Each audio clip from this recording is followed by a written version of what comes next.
The rifle was already in his hands when he heard the baby cry. Elijah McAllister hadn't heard a child's voice in 6 years. Not since he'd buried his own son in the frozen ground behind the house. Now in the gray light of Thanksgiving morning, that sound cut through him like a blade. He pushed open the barn door.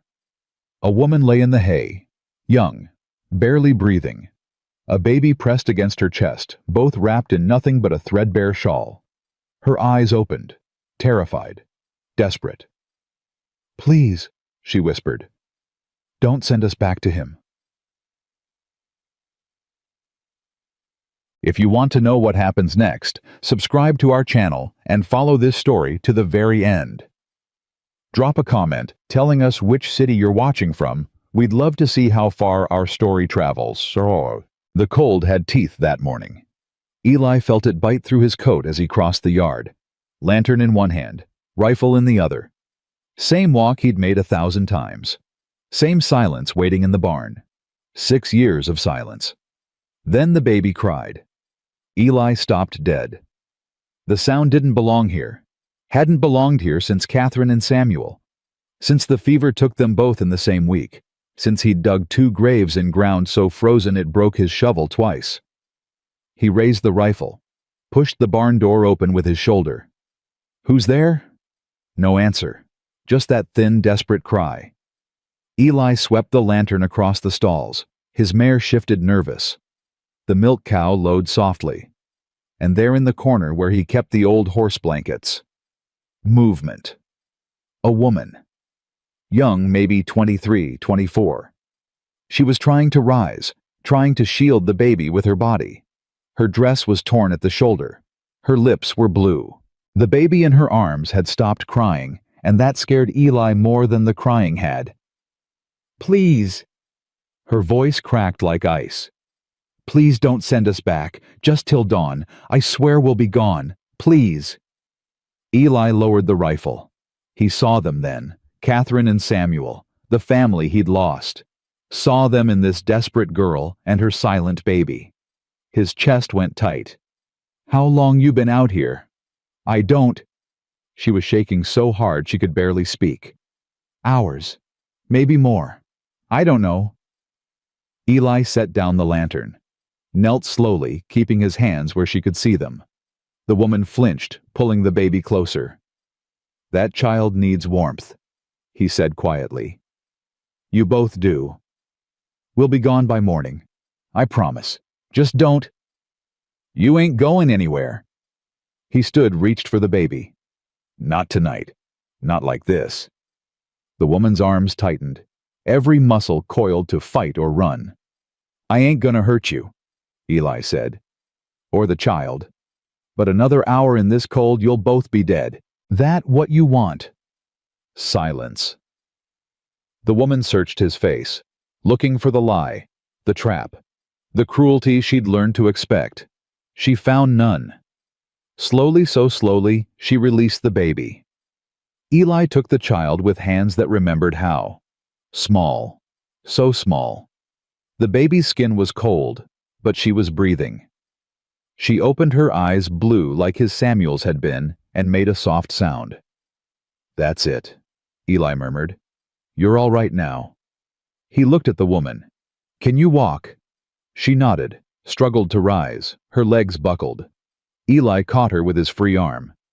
"Easy, I got you. I know you can, but you don't have to." He helped her across the frozen yard. The woman leaned on him, too exhausted to pretend strength she didn't have. The baby nestled against his chest, warming slowly. The house rose ahead of them. Lamplight spilled from the kitchen window. "Ain't much," Eli said, "but it's warm." He pushed open the door. Heat rushed out to meet them. The woman made a sound, half sob, half gasp. "Sit," Eli said, guiding her to the chair by the stove. "Don't move." He worked fast, stoked the fire, put milk on to warm, found blankets, the good ones, the ones Catherine had made, wrapped them around the woman first, then took the baby to the heat. The child's lips were losing their blue tinge. Good, good. "What's her name?" The woman looked up. "What?" "The baby. What's her name?" "Lily." Her voice broke on the word. Her name is Lily. Eli looked down at the small face. Lily's eyes had closed. She was sleeping now, warm and safe. Pretty name, he said. He tested the milk against his wrist. Warm enough. He found an old bottle, Samuel's bottle, the one he'd never been able to throw away, and filled it. Can you hold her? The woman nodded, reached out with trembling hands. Eli placed Lily in her arms, then held the bottle steady while the woman fed her. She fed Lily first, didn't take a drop of the warm milk for herself, just held the bottle and watched her daughter drink with eyes that held everything a mother's love could hold. Eli understood what he was seeing. He went to the pantry. Bread, butter, the preserves he'd made last summer, more than one man needed. He set them on the table. Eat. The woman looked at the food, back at him. I can't. Wasn't asking. She ate with one hand, still holding Lily with the other, ate like someone who'd forgotten what full meant. Eli poured coffee, pushed the cup toward her. What's your name? She hesitated. Old habit. Don't give your name, don't let them find you. Abigail, she said finally. Abby. Eli McAllister. He sat across from her. This is my place. Nearest neighbors 5 miles east, town's 8 miles south. Nobody's coming here tonight. Something in her shoulders loosened, just slightly. How'd you find my barn? Followed the road, saw your light. Abby looked down at Lily. I just needed somewhere out of the wind, somewhere she wouldn't freeze. Where you headed? Anywhere. That ain't a place. Abby met his eyes. In the lamplight, he could see the bruise on her cheekbone, fading to yellow at the edges, a week old, maybe more. Away, she said. Just away. Eli nodded slowly. Didn't push. Questions could wait. Guest room's upstairs, he said. Stove in there. I'll get it going. I can't. You can. And you will. He stood. Stay as long as you need. Leave when you're ready. That's all. Abby's eyes filled. She blinked hard, refusing to let the tears fall. Why? Why what? Why help us? You don't know me. Don't know what I've done. What I'm running from. Eli looked at her for a long moment. Then at Lily, sleeping peaceful in her mother's arms. Had a wife, he said quietly. Catherine, had a son. Samuel. Lost them both 6 years ago. Fever took them in the same week. Understanding crossed Abby's face. Not pity. Something deeper. I'm sorry, she whispered. Been just me since then. House got real quiet, real cold. He met her eyes. Don't matter how big the fire burns. He picked up the lantern. Come on, let me show you the room. The room had been Catherine's sewing room. Eli hadn't opened the door in years. Everything was exactly as she'd left it. The quilt on the bed, the rocking chair by the window, the small table with her needles still in their case. He lit the stove, checked the flue, pulled back the covers on the bed. Blankets are clean, he said. Chamber pots under the bed. Pumps in the kitchen if you need water. Abby stood in the doorway holding Lily. She looked like she'd stepped into a dream. This was hers, she said softly. Your wife's. Yeah. I can sleep in the barn. I don't want to. You ain't sleeping in the barn. Eli moved past her to the door. Get some rest, both of you. Mr. McAllister. Eli. Eli. Abby swallowed hard. Thank you. I don't know how to. Don't need to. He paused at the threshold. You're safe here. That's what matters. He left her there, went downstairs, sat by the fire listening. Above, floorboards creaked. Water poured. Lily made a small sound, quickly soothed. A mother's voice singing soft and low. The house held life again. Eli leaned back in his chair.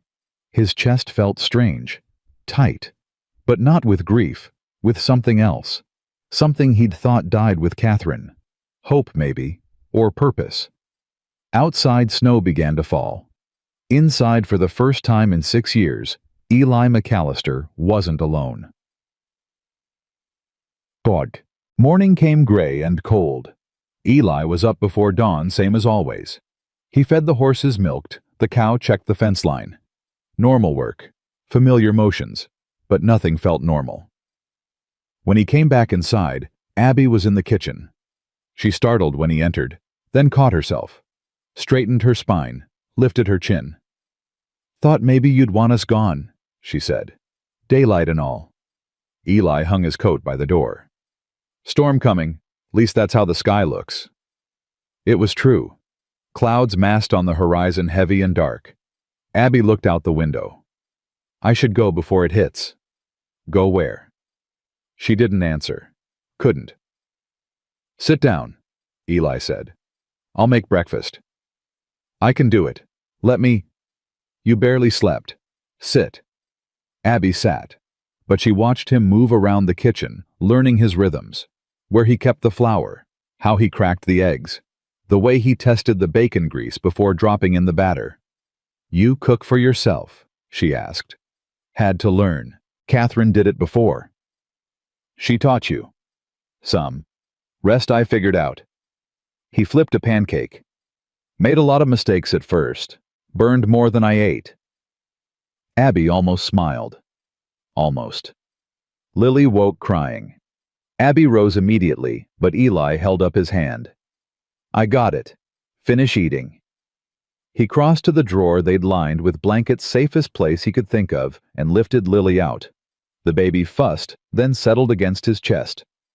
"She likes being held," Abby said. "Most babies do." "She doesn't usually." Abby stopped, looked at the way Lily was nestling into Eli's shoulder. "She doesn't usually take to strangers." Eli looked down at the small face. Lily yawned, perfectly content. "Maybe I ain't a stranger." They ate breakfast in near silence. Pancakes, bacon, coffee, strong enough to stand a spoon in. Eli watched Abby eat, really eat, not the desperate gulping of last night, but steady, solid eating. Good. She needed the strength. "Can I ask something?" he said finally. Abby tensed. "Depends what?" "The bruise on your face. It ain't from falling." Silence stretched between them. Lily cooed softly, playing with Eli's collar. "No," Abby said quietly. "It ain't. Husband." She flinched like he'd struck her, but she nodded. "He know where you are?" "No. At least—" She swallowed.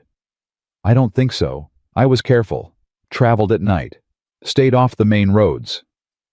"How long you been running?" 3 weeks, maybe 4. I lose track."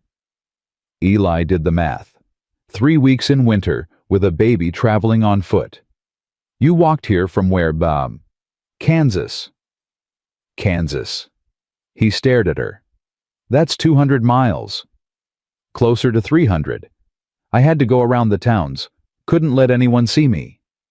300 miles. In winter. With a newborn. "Lily's how old?" 12 weeks yesterday." Eli's jaw tightened. "You gave birth and started walking." "Not right away. I waited until she was strong enough. 8 weeks." Abby's voice went flat. "I know it sounds crazy, but I couldn't stay.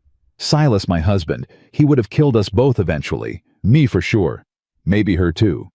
He hit you while you were carrying her. Started when I was 4 months along, got worse after." Eli set down his fork. His hands had started shaking. He pressed them flat on the table. The law says a man can discipline his wife." Abby's smile was bitter. "Silas is rich, owns half the county. His brother's the sheriff." She shook her head. "There is no law, not for women like me." Eli was quiet for a long moment. "Your family told me I shamed them. Turned me out when I went back." Her voice cracked. "My own mother. She said I made my bed. Had to lie in it." Something hot and terrible rose in Eli's chest. He thought of Catherine, what he would have done if anyone had hurt her, what any man worth the name would do. "So you walked," he said. "So I walked. Found line shacks, abandoned barns. Begged when I had to. She looked at Lily. She almost died twice. The cold and then she got sick. But she's a fighter. Stronger than she looks. Like her mother.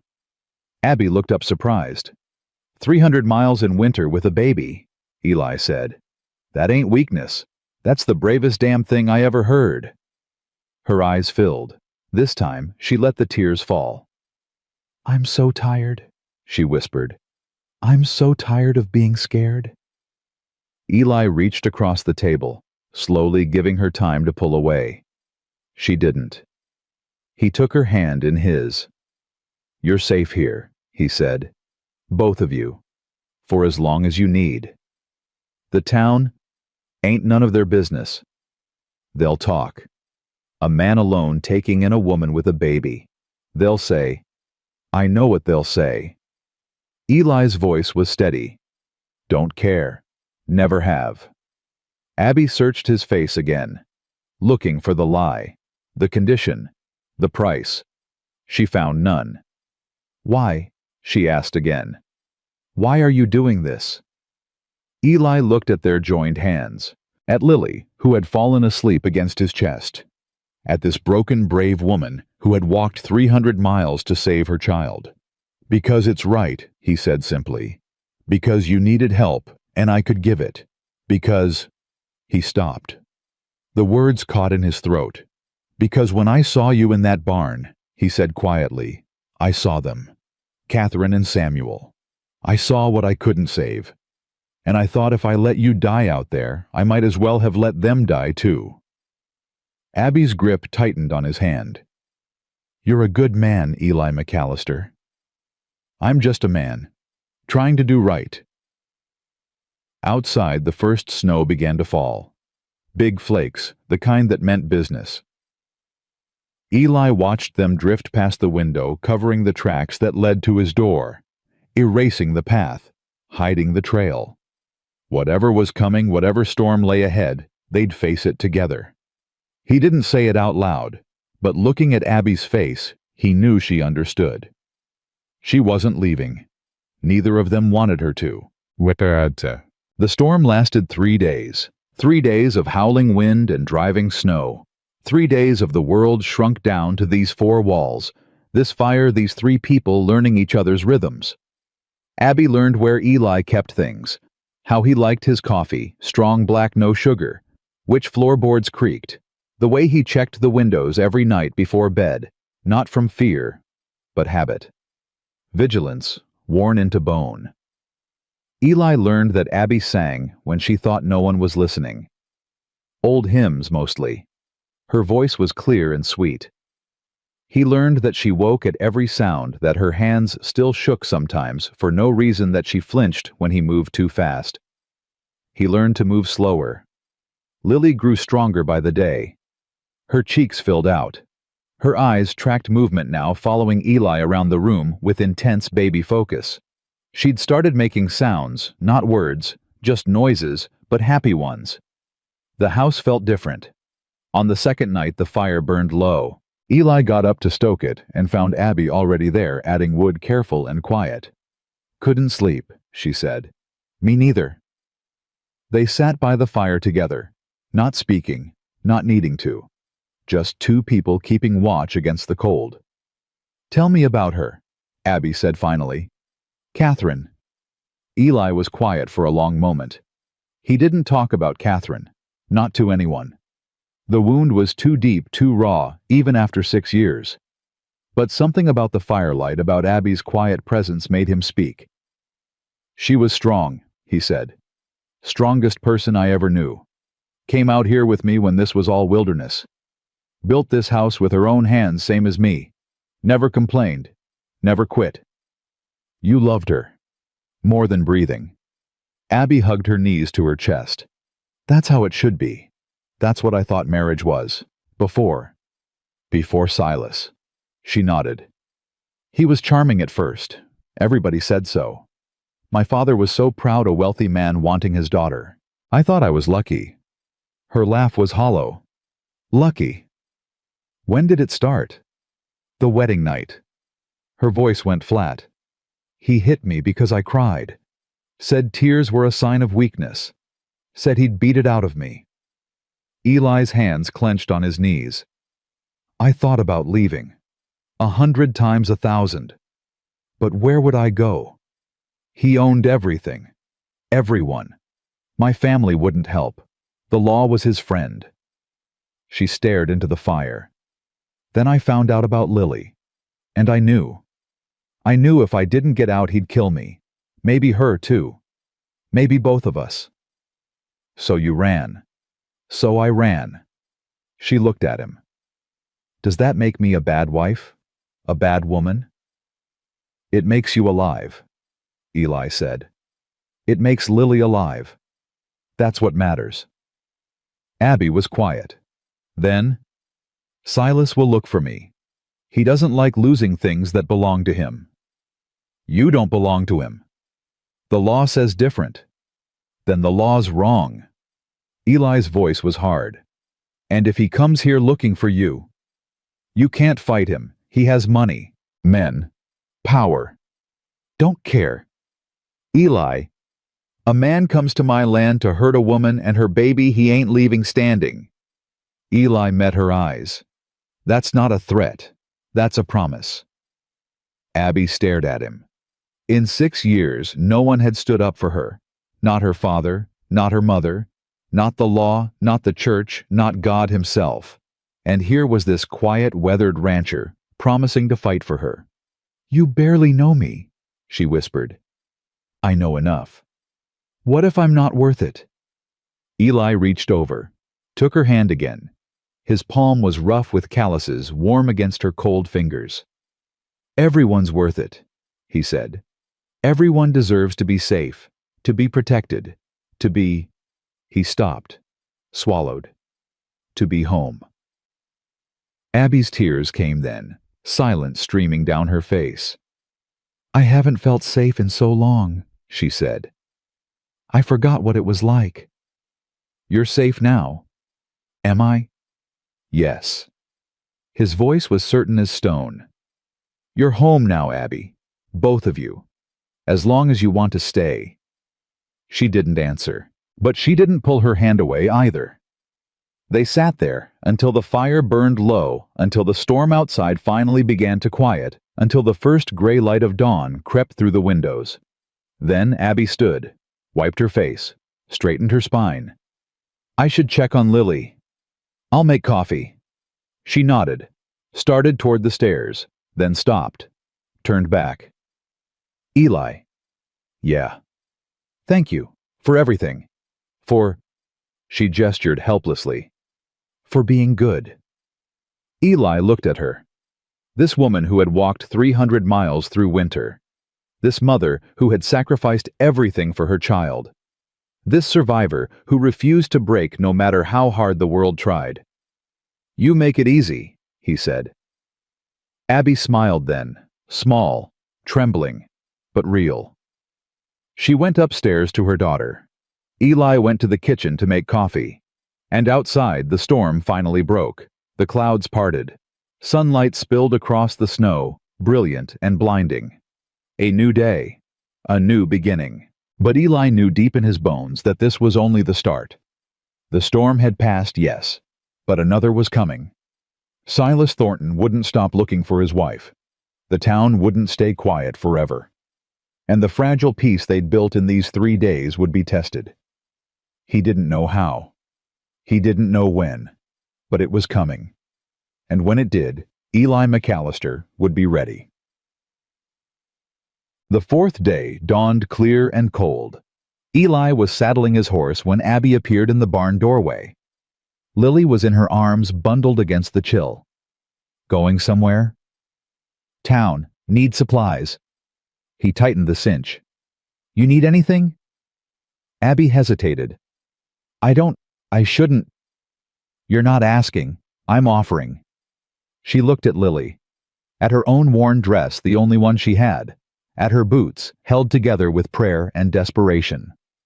I can't pay you back, she said quietly. I have nothing. Didn't ask for payment. Eli. He stopped, turned to face her. Listen to me. You walked 300 miles to keep that baby safe. You showed up on my doorstep half dead, and you still fed her before you took a bite. You don't owe me anything. Not now. Not ever." Abby's chin trembled. "People they don't help for nothing. There's always a price." "Not here. Not with me." He met her eyes. "I ain't Silas, Abby. I ain't gonna hurt you. I ain't gonna ask for something you don't want to give. I'm just trying to help. That's all." She was quiet for a long moment. Then, "Will you be safe in town?" "Safe enough." "If anyone asks, I'll say you're my cousin's widow, come to help with the house." "Will they believe that?" "Don't rightly care if they do." He swung up into the saddle.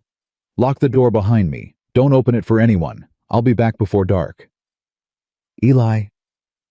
She stepped forward, looked up at him with those amber eyes that had seen too much and trusted too little. "Be careful, please." Something shifted in his chest, a warmth he'd thought was dead. "I will," he said. He rode toward town through a world made new by snow. Behind him, Abby stood in the barn doorway, watching until he disappeared over the ridge. Then she went inside, locked the door, and started learning how to believe in good men again. Elk Creek wasn't much to look at. One main street muddy when it thawed, frozen solid now. A general store, a blacksmith, a saloon, a church with a white steeple reaching toward heaven. Maybe 400 souls, give or take. Eli had known most of them his whole life. Grown up with them. Buried his wife and son while they watched. Retreated into silence while they whispered.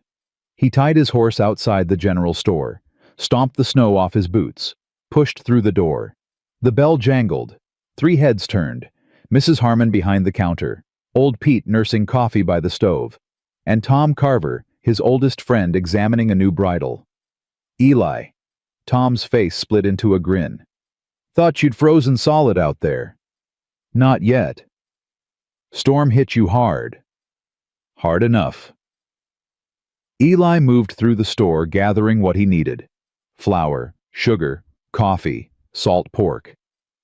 He hesitated at the fabric section, looked at the bolts of cloth. Warm wool in dark blue, soft cotton for baby things. "Help you find something." Mrs. Harmon had appeared at his elbow. Sharp eyes, sharper tongue. Nothing happened in Elk Creek without her knowing. "Need some fabric," Eli said. "For yourself. For—" He stopped. "For a guest." Mrs. Harmon's eyebrows rose. "A guest? At your place?" "My cousin's widow. Come to help with the house." "I didn't know you had a cousin." "Second cousin. Back east. She passed through on her way to California. Got caught in the storm." The lie came easier than he'd expected. Mrs. Harmon studied his face, looking for the crack in the story. "She have children, this widow." "A baby. Girl." "How sad. Losing a husband so young." Mrs. Harmon's voice dripped with false sympathy. "She's staying long. Long as she needs." He picked out the blue wool, some white cotton, a length of soft flannel for Lily. Mrs. Harmon wrapped them without another word, but Eli could feel her watching, calculating, already composing the story she'd tell. Tom was waiting outside. "Cousin's widow." He fell into step beside Eli. "Since when you got family back east?" "Since this morning." "Eli." "Don't start, Tom." "I ain't starting nothing, just asking." Tom lowered his voice. "Who is she really?" Eli stopped, looked at his friend. They'd known each other 30 years, fought in the war together, stood beside each other at weddings and funerals. If he couldn't trust Tom, he couldn't trust anyone. "She's someone who needed help," he said quietly. "Her and her baby. That's all you need to know." Tom was silent for a moment, then he nodded. "All right, but you know how this town is. They'll talk." "Let them. It'll make things hard." "Things are already hard." Eli untied his horse. "I appreciate the concern, Tom, but I know what I'm doing." Do you? Eli swung into the saddle, looked down at his friend. For the first time in 6 years, he said, "Yeah, I do." He rode out of town without looking back, but he felt the eyes on him, watching, wondering. The whispers had already started. By nightfall, everyone in Elk Creek would know that Eli McAllister had a woman at his place, and by morning, they'd all have opinions about it. The ride home felt longer than usual. Eli pushed his horse hard, wanting to get back before dark, wanting to make sure Abby was safe, wanting to see her again. That thought caught him off guard. He shook it off. She was a guest, a woman in trouble, nothing more. But when he crested the ridge and saw smoke rising from his chimney, something in his chest loosened. The house looked different now. Not empty, not dead, alive. He rode into the yard. The door opened before he dismounted. Abby stood in the doorway, Lily in her arms. Relief flooded her face. "You're back." "Said I would be." "I know. She stopped, shook her head. "I was worried." Eli tied off his horse, pulled the supplies from the saddlebags. "No need. Town's quiet. Got everything we need." He carried the goods inside. Abby followed, watching as he unpacked. "What's all this?" "Supplies. Flour, coffee, the usual." He hesitated, then pulled out the fabric. "And this. Figured you might need something warmer. For you and Lily." Abby stared at the cloth. The blue wool, the soft cotton, the flannel for her baby. "You bought this for us." "Store had a sale." Eli. "It ain't charity. You need clothes. Winter's just starting." He set the fabric on the table. "You know how to sew." "Yes, but..." "Then sew. Catherine's machine is upstairs. Still works, far as I know." Abby touched the blue wool. Her fingers trembled. "No one's ever..." Her voice broke. "No one's bought me anything. Not since I was a girl." "Well, now someone has?" She looked up at him, tears shining in her eyes. "Why?" she whispered. "Why are you so kind to me?" Eli didn't have an answer. Or maybe he had too many. He looked at this woman, this mother, this survivor. Looked at the way she held her baby. The way she'd smiled at him that morning, small and hesitant, like she'd forgotten how. "Because you deserve it," he said finally. "That's reason enough." Abby set Lily in the drawer cradle they'd made, crossed the kitchen, stood before him close enough to touch. "Thank you," she said, "for everything, for the barn, for the room, for this." She gestured at the fabric. "I don't know how to repay you." "Already told you. Don't need repaying." "But I want to. I want to..." She stopped, took a breath. "Let me cook tonight. Please. Let me do something." Eli looked at her, saw the pride in her eyes, the need to contribute, to not feel like a burden. "All right," he said. "Kitchen's yours." Abby smiled, really smiled for the first time since she'd arrived. "Thank you." She moved past him to the stove, started pulling out pots and pans. Eli watched her work, and something shifted in his chest again. Something dangerous, something he couldn't afford to feel. He went outside to tend the horse. The cold air cleared his head, reminded him what was real, what mattered. She was running from a man who wanted to kill her. She was scared, vulnerable. The last thing she needed was him complicating things. He'd keep her safe, keep her fed, give her a place to heal. And that was all. That had to be all. Dinner was better than anything Eli had eaten in years. Abby had found his supplies and worked magic with them. Stew with fresh biscuits. Real gravy, not the slop he made. Even a small cake for dessert, using the last of Catherine's sugar. "This is good," Eli said between bites. "Real good. My mother taught me. Before..." Abby stopped. "Before everything. She didn't want to help you. She wanted me to be a good wife, stay quiet, keep the peace. Abby's voice went bitter. Even when keeping the peace meant letting Silas break my ribs. Eli set down his fork. He broke your ribs. Twice. First time was 3 months after the wedding. Second time was, she touched her side. They still hurt sometimes, when the weather changes. Abby. I don't want pity. Her voice was sharp. I just want you to understand. Why I ran. Why I can't go back. Why? I understand. Do you? I was in the war, Eli said quietly. Saw men do terrible things to each other. Thought that was the worst of it. But what he did to you, what any man does to his wife. He shook his head. That's worse. Because you trusted him. Because you were supposed to be safe with him. Abby stared at him. Most men don't see it that way. Most men are fools. Silas said it was his right. Said the law gave him permission. Law can be wrong, is wrong in this case. Eli's voice hardened. A man who hits a woman ain't a man at all. He's an animal, and animals get put down. You can't. I can, and I will if he comes here. Eli met her eyes.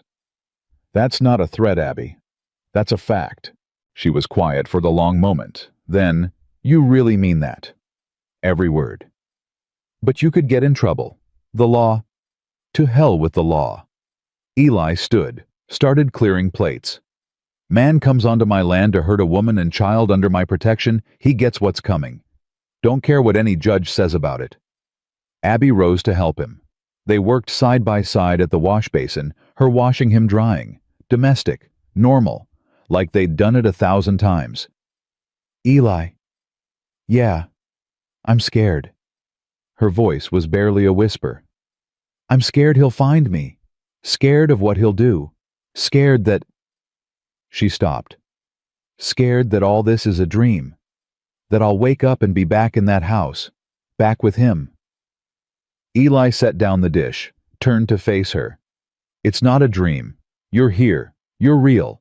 And I'm not going to let anything happen to you. You can't promise that. Just did. Eli.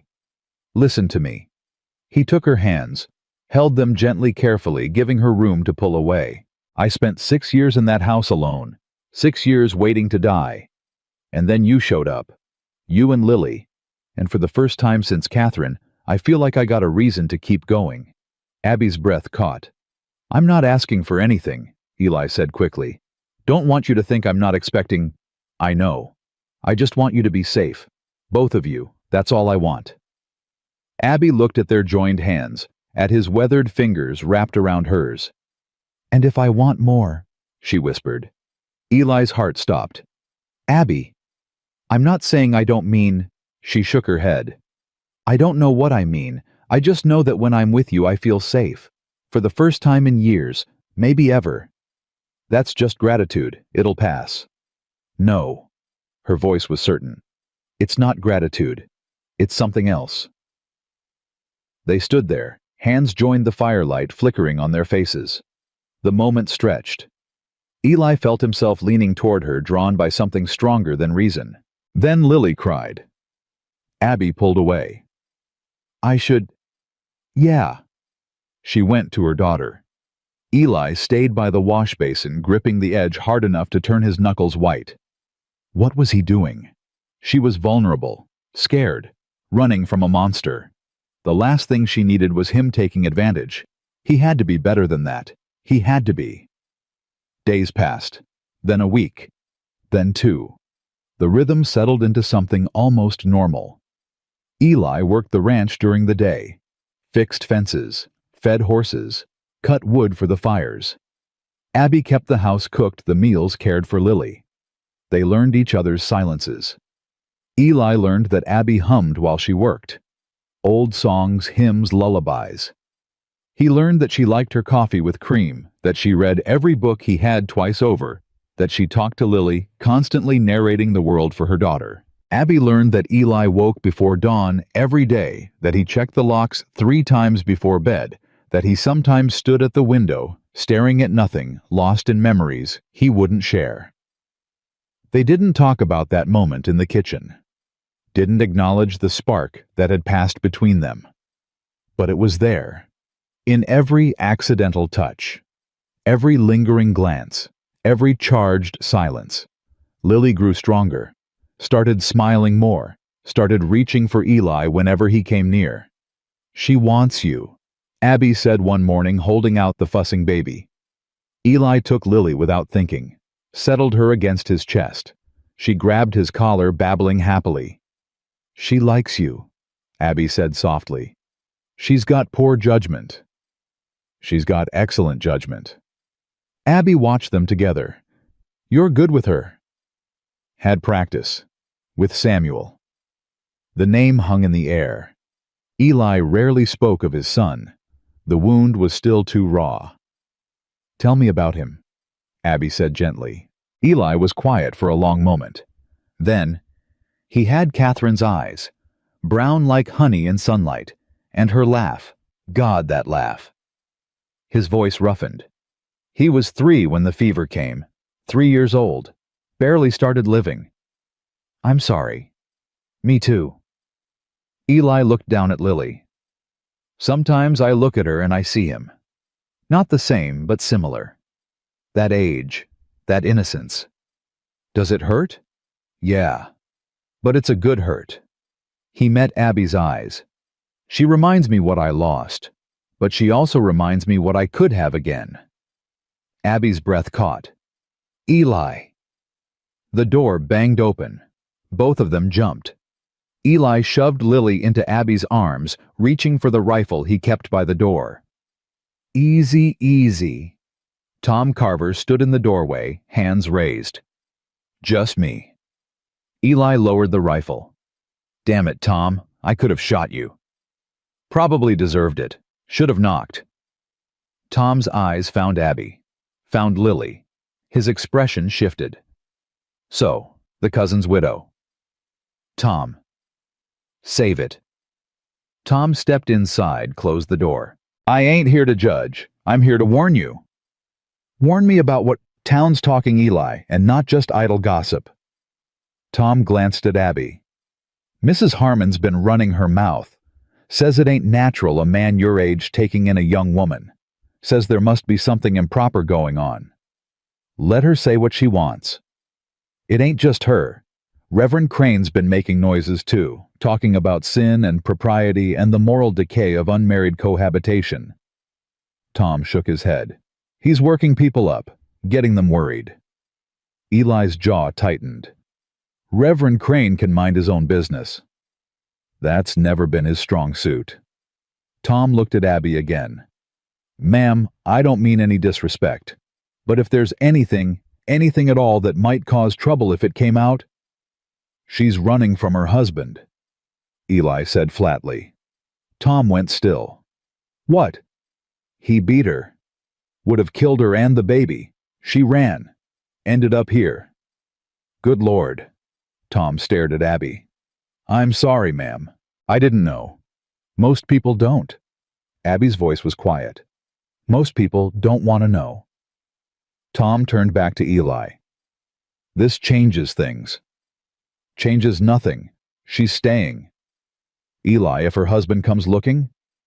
"Then I'll deal with him. And if the town gets involved, I'll deal with them too." Tom was quiet for a long moment. Then he sighed. "You're a stubborn fool, you know that." "Been told." "You're going to make enemies." "Already have. This could ruin you. Your reputation. Your standing in the community." Eli looked at Abby, at Lily in her arms, at the life they'd built together in just 2 weeks. "Some things are worth more than reputation," he said. Tom studied his friend's face, saw something there he hadn't seen in 6 years. Hope, purpose, love maybe. "All right," he said finally. "All right, but watch your back. Crane's got influence and he's got reason to push this." "What reason?" Tom hesitated. "You remember Virginia Crane, the Reverend's daughter? Ran off years ago. What about her?" She ran off to escape her husband. Same situation as your lady here. Tom's voice dropped. Froze to death on the road. They found her body come spring. Abby made a small sound. Crane blamed himself. Tom continued. Blamed her too for leaving. Now he preaches that a woman's place is with her husband no matter what. Says it's God's will. God's will. Eli's voice was bitter. God's will that his daughter die. I didn't say it made sense. I'm just telling you what he believes. Tom moved toward the door. Be careful, Eli. Both of you. He left. The door closed behind him. Silence filled the kitchen. I should go, Abby said quietly, before I cause more trouble. No. Eli, you heard him. The Reverend, the town. I don't care about the Reverend. I don't care about the town. Eli crossed to her, took her hand. I care about you. About Lily. About keeping you safe. But your life? What life? His voice cracked. Before you came, I was just waiting to die, Abby. Going through the motions. Every day the same. Every night alone. He squeezed her hand. You woke me up. You and Lily. You gave me something worth fighting for. Abby's eyes filled. I don't want to ruin you, she whispered. You couldn't if you tried. The town can go to hell. Eli cupped her face in his hands, gently, tenderly. You're home now. Remember I said it that first night and I meant it. You're home. A tear slipped down her cheek. He wiped it away with his thumb. I'm scared, she said. I know, me too. What if he finds me? Then I'll protect you. What if the town turns against us? Then we'll face them together. What if, Abby? He rested his forehead against hers. Stop, just stop. Whatever comes, we'll handle it. You and me, together. She closed her eyes, let herself lean into him, let herself believe just for a moment that everything would be all right. Together, she whispered. Lily cooed between them, reached up to grab Eli's beard. He laughed, the sound rusty from disuse. She's got opinions, Abby said, smiling through her tears. Wonder where she gets that. They stood there in the kitchen, the three of them, as the sun set, and the fire crackled, and the world outside grew dark and cold. Whatever was coming, they'd face it. Together. But 200 miles away, in a fine house in Kansas, a man sat before a roaring fire. His name was Silas Thornton. His hands bore no calluses. His clothes cost more than most men earned in a year. And in his hands, he held a letter. A letter from a Pinkerton detective. A letter that said his wife had been seen, that she was alive, that she was hiding somewhere in Wyoming territory. Silas smiled. It was not a kind smile. Found you, he murmured to the flames. Found you at last. He reached for pen and paper, began to write. Soon, he thought, very soon. And then Abigail would learn what happened to women who ran from Silas Thornton. The first Sunday of December came bright and bitter cold. Eli stood by the window watching the road. He hadn't been to church in 6 years. Hadn't seen the point. God had taken Catherine and Samuel. What did Eli owe him? But today was different.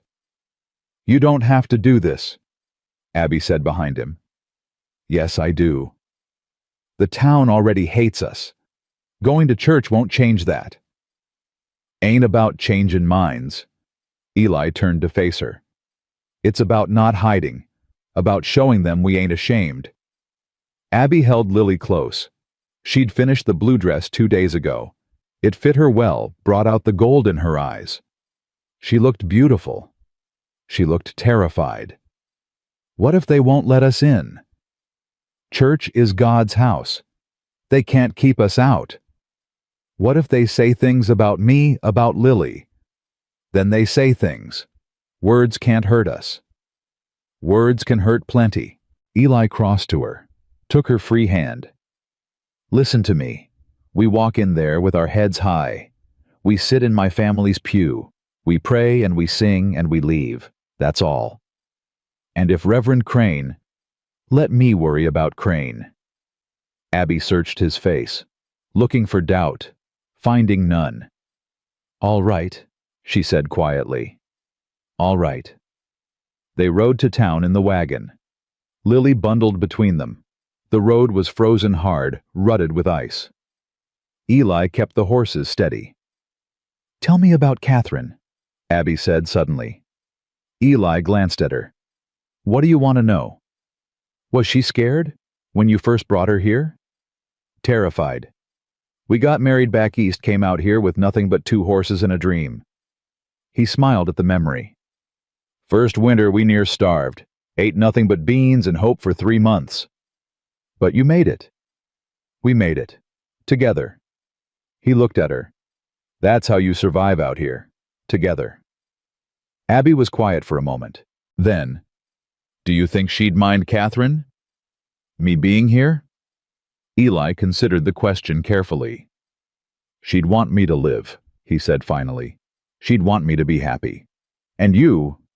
He stopped, swallowed. You make me happy, Abby. You and Lily.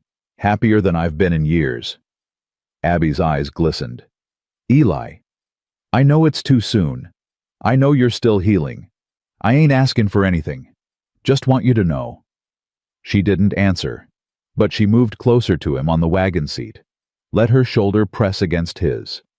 They rode the rest of the way in silence. The church stood white against the winter sky. Wagons crowded the yard. Families in their Sunday best milled about talking, laughing, until they saw Eli's wagon. The laughter stopped. The talking died. Every head turned.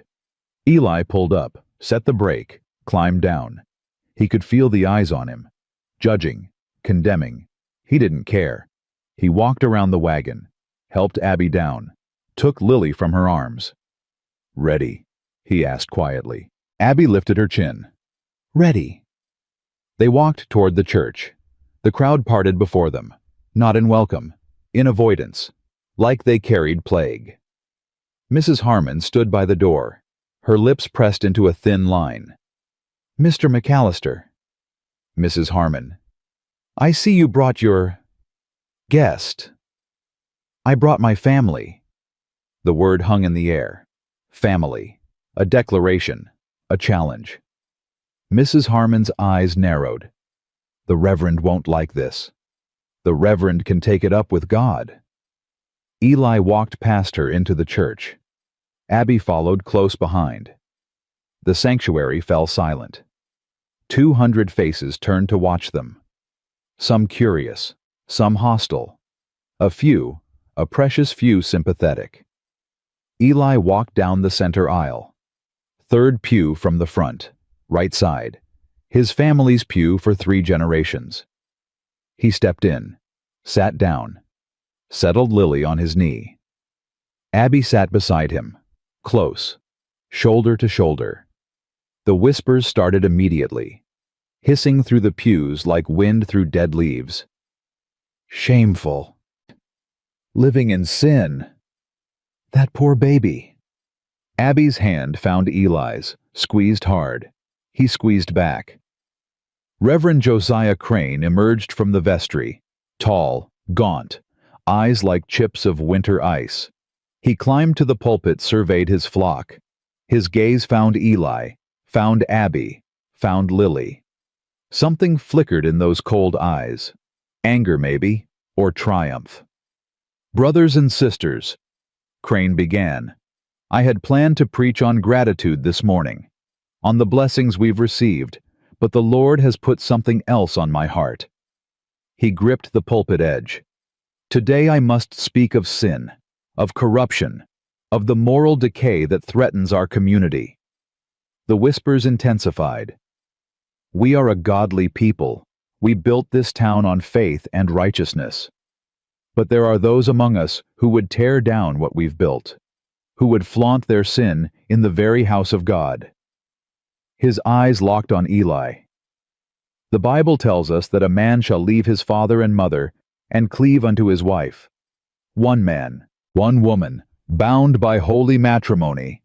Crane's voice rose. Not whatever arrangement suits their fancy. Not cohabitation. Not adultery dressed up as charity. Abby flinched. Eli's grip on her hand tightened. I know there are those who think they're above God's law, who think their good intentions excuse their wickedness. But intentions don't matter. Actions matter, and when a man takes an unmarried woman into his home, that's enough. Eli's voice cut through the sanctuary like a blade. Crane stopped mid-sentence. Excuse me. I said, that's enough. Eli stood, Lily still in one arm. You want to preach about sin, Reverend? Let's talk about sin. Mr. McAllister, sit down. No. Eli stepped into the aisle. You've had your say. Now I'll have mine. The congregation held its breath. This woman came to my door half dead. Her and her baby. Freezing. Starving. Running from a man who beat her bloody. Gasps rippled through the pews. I took her in. Fed her. Gave her a place to heal. That's not sin, Reverend. That's what any decent person would do. The Bible says love thy neighbor. The Bible says care for the widow and the orphan. The Bible says when you see someone suffering, you help them. Eli's voice rang through the church. That's what I did. That's what I'm doing. And I don't need your permission or your approval.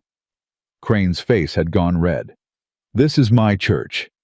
This is God's church. And I reckon God cares more about a woman's life than your precious propriety. Silence. Absolute silence. Then a voice from the back. He's right. Everyone turned. Maggie Holloway stood up. 60 years old. Widow. Respected. Eli McAllister is a good man, she said clearly. Always has been. If he says this woman needed help, she needed help. That ain't sin. That's Christianity.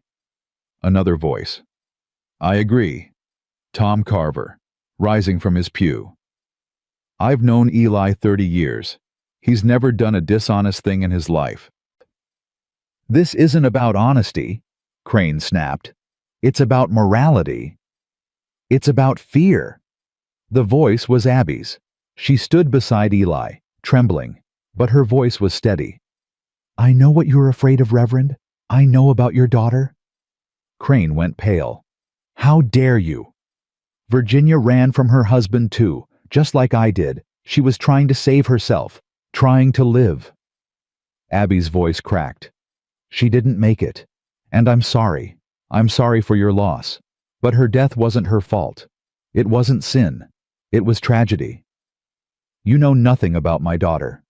I know she deserved better, just like I deserved better, just like any woman deserves better than being beaten by the man who promised to love her. Tears streamed down Abby's face, but she didn't stop. You can call me a sinner. You can call me a fallen woman. I don't care. But my daughter? She looked at Lily, sleeping peaceful in Eli's arms. My daughter is innocent. She didn't ask for any of this. She just wants to be safe, to be loved. Abby faced the congregation. That's all any of us want. And this man, she gestured at Eli. This good, kind, honorable man, he gave us that. He gave us a home when we had nothing. He gave us hope when we were lost. She took a shaking breath. If that's sin, then I don't want to be righteous. The silence stretched, endless, unbearable. Then Maggie Holloway started clapping. Slow at first, then faster. Tom joined her. Then another person, and another. Not everyone, not even most.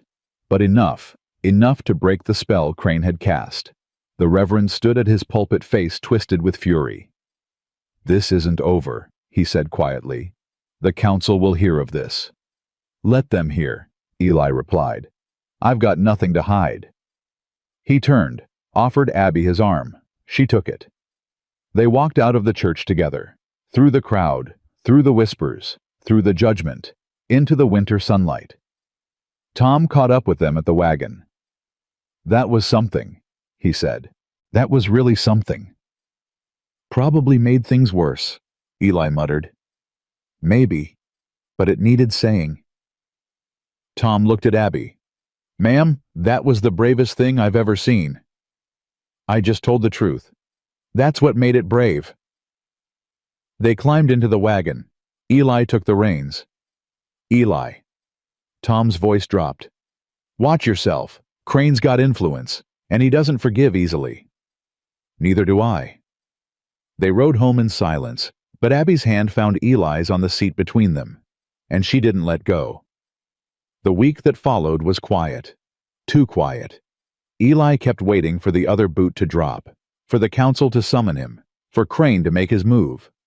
Nothing, just silence, and watching eyes when he went to town. Abby threw herself into work, cooking, cleaning, sewing clothes for Lily, anything to keep her hands busy and her mind quiet.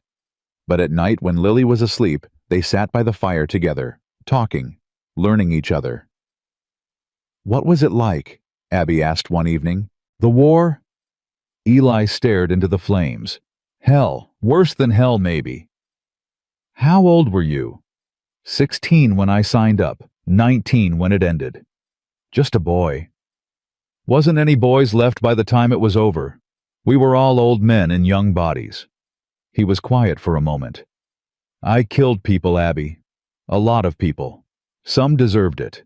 Most were just like me, scared kids doing what they were told. Does it still bother you?" "Every day, every night." He looked at her. "That's why I hate violence now. Seen too much of it. Know what it costs." "But you'd fight for us. You said so." "That's different. That's protection. That's—" He stopped. "I'd die before I let anyone hurt you or Lily. That's not violence. That's love." The word hung between them.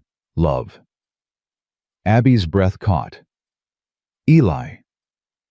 "I know. Too soon. Too fast. I shouldn't have said no." She moved closer to him. "You should have. Because I feel it too." He turned to look at her. She was so close now. Close enough to touch. "Abby, I know I'm broken. I know I've got baggage. I know you didn't ask for any of this. Stop." He cupped her face in his hands. Gently. Like she was something precious. "You're not broken. You're the strongest person I've ever met.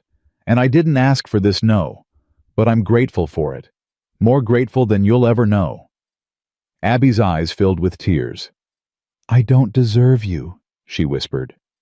"You deserve better than me. But I'll spend the rest of my life trying to be worth it." He kissed her. Soft. Gentle. A question more than a demand. She answered by pulling him closer. They held each other by the fire for a long time. Not speaking. Not needing to. Just two people who had found each other in the darkness. The knock came 3 days later. Eli was in the barn when he heard it. Hard. Insistent. Not a friendly knock. He grabbed his rifle. Crossed to the house. Abby met him at the door, Lily in her arms. Her face was pale. "There's a man," she whispered. "Says he's looking for someone." Eli's blood went cold. "Stay here. Don't open the door." He went around to the front of the house. A man waited on the porch. City clothes. Clean hands. A face like a closed book. "Help you?" Eli asked. The man turned, smiled without warmth. "Mr. McAllister. Eli McAllister." "Who's asking?" "My name is Fletcher. I'm an investigator." He produced a card. "I'm looking for a woman. Young, dark hair. Has a baby with her." Eli's face betrayed nothing. "Why you looking?" "Her husband hired me. Man named Silas Thornton.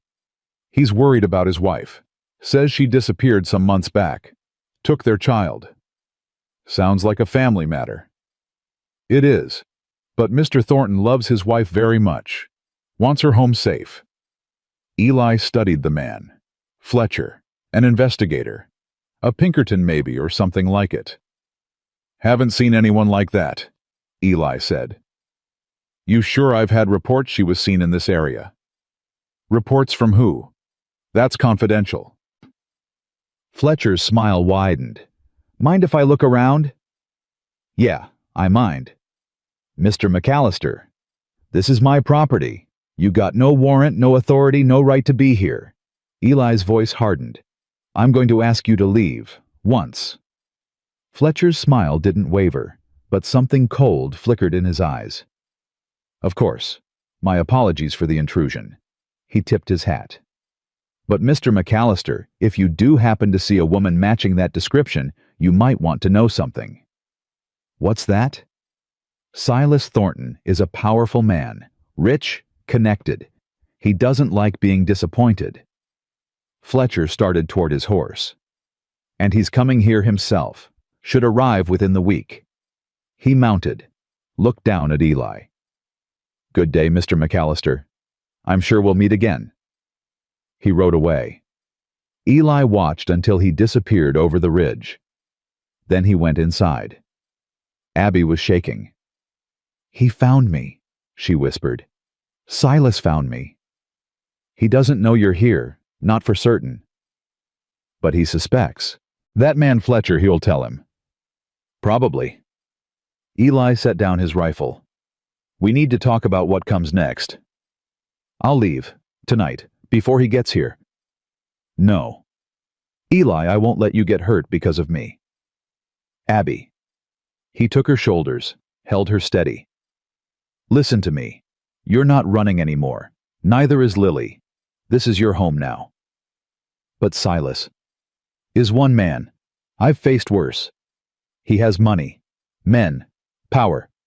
And I've got something better. Eli's voice was fierce. I've got you. I've got Lily. I've got a home worth fighting for. That's worth more than all his money. Abby was crying now. He'll kill you.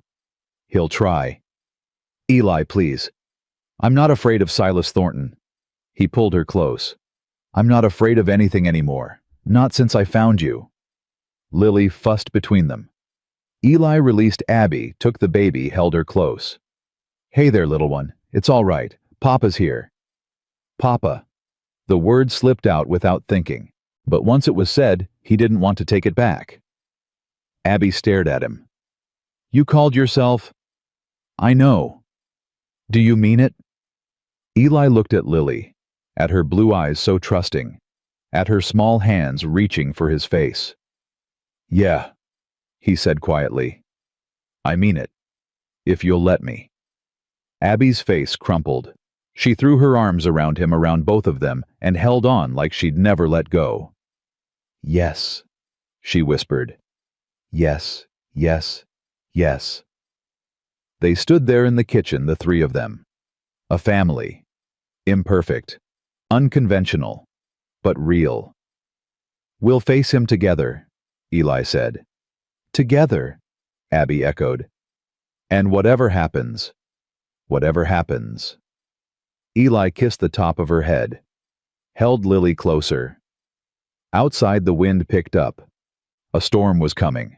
A real one, and another kind too. But for now, they were safe. They were home. They were together. And that would have to be enough. The days that followed were tense. Eli cleaned his rifles, all three of them, loaded them, placed them at strategic points throughout the house. You think he'll come here? Abby asked, watching him work. I think he'll try. What do? We prepare, we watch, and we don't let fear rule us. Tom came by twice that week, brought news from town.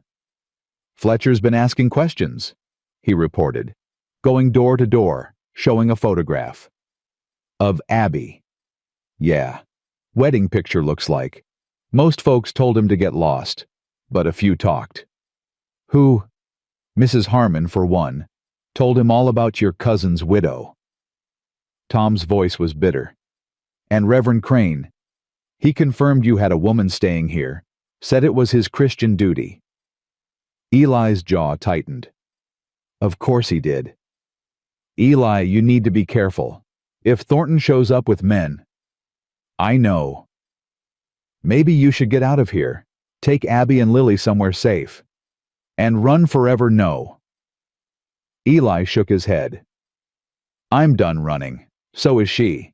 This is our home. We're staying. Tom sighed. You're a stubborn fool. So I've been told. But you're my friend, and if you need help, I know where to find you. Eli clasped Tom's shoulder. Thank you. For everything. Tom nodded. Rode off into the gray afternoon. That night, Abby couldn't sleep. Eli found her by the window staring out at the darkness. Can't rest, he asked. Can't stop thinking. About Silas. About what he'll do. Eli stood beside her, looked out at the same darkness. Tell me about him. You don't want to know. I need to know. Need to understand what we're facing. Abby was quiet for a long moment. Then, he was charming at first. So charming. Made me feel special. Made me feel loved. Her voice went flat. It started small. A criticism here. A raised voice there. Then the first slap. He apologized. Swore it would never happen again. But it did. It always does. She hugged herself. He's smart, Silas. Never hits where it shows. Never loses control in public. Everyone thinks he's wonderful. A pillar of the community. A generous man. But you know the truth. I know the monster behind the mask. Abby's voice hardened. He'll come here with a smile. He'll be polite. Reasonable. He'll say he just wants to talk. Just wants his wife back.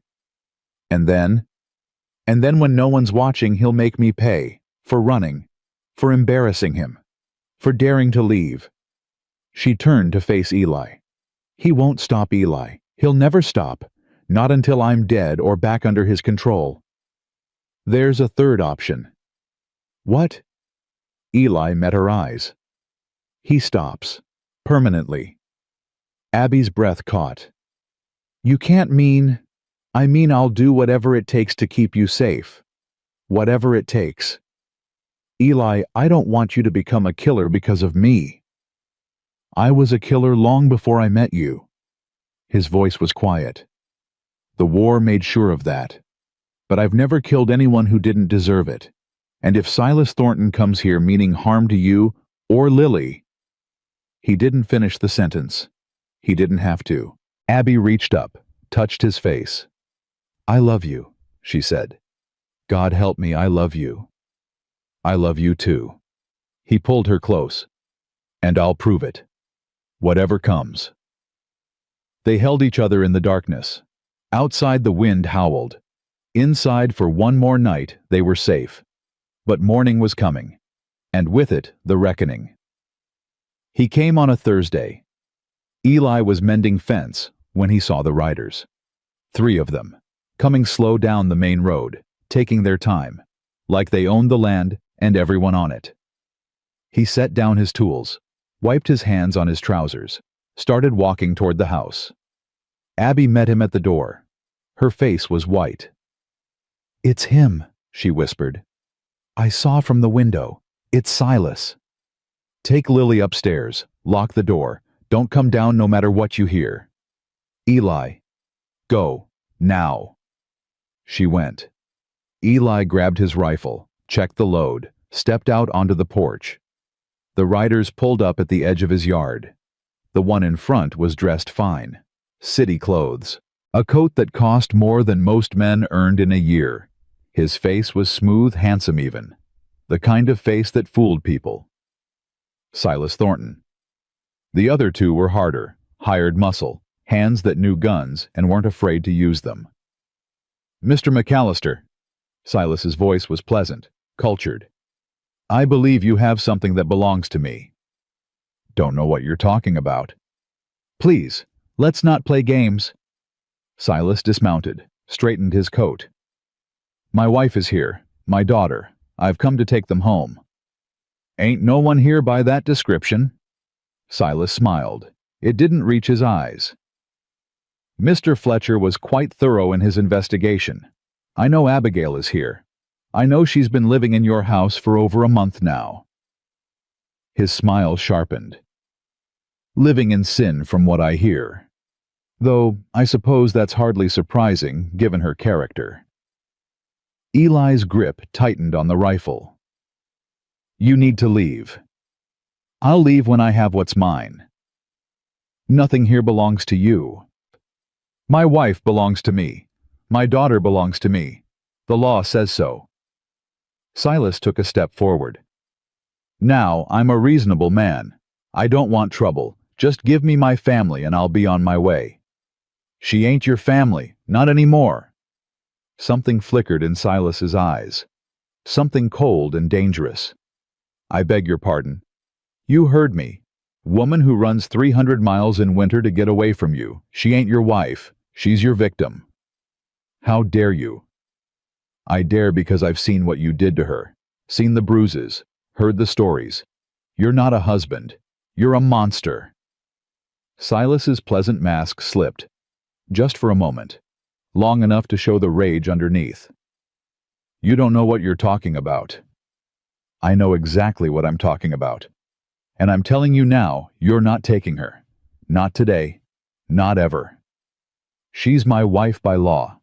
Law don't matter out here. What matters is what's right. Eli raised the rifle. And what's right is you getting back on that horse and riding away. The two hired men reached for their guns. Easy, Silas said, holding up his hand.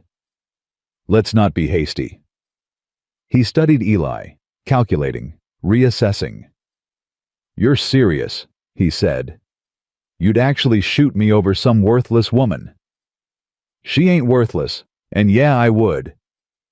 Over a woman who spread her legs for the first man who... Eli cocked the rifle. Silas stopped talking. You say one more word about her. Eli said quietly. And I'll put a bullet between your eyes. Then I'll do the same to your friends.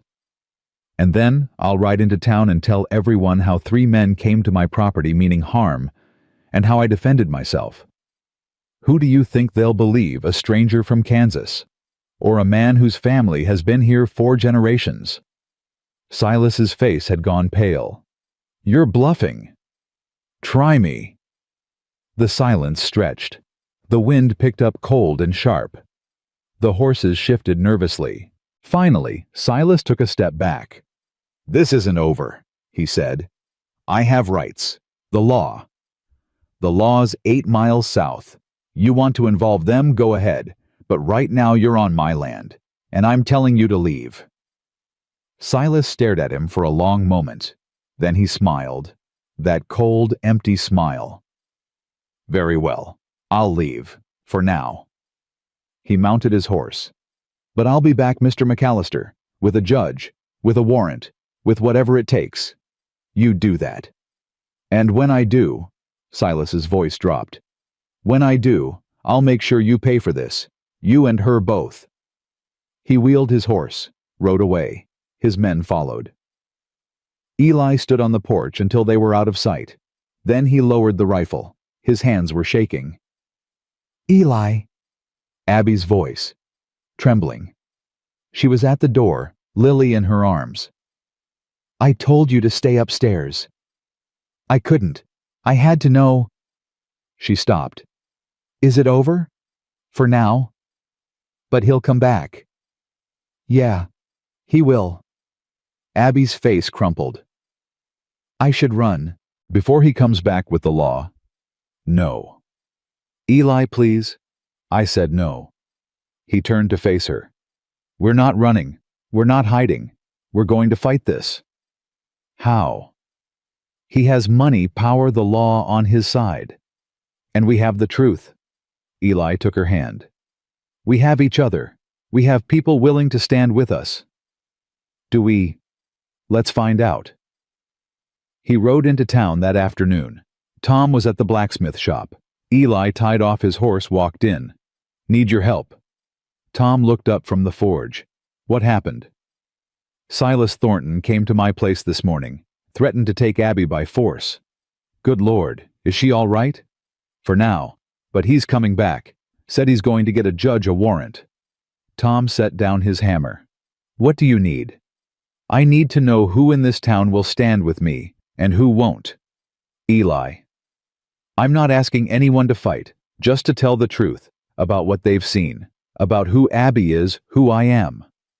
Tom was quiet for a moment. Then he nodded. I'll spread the word. See who's willing. Thank you. But Eli... Tom hesitated.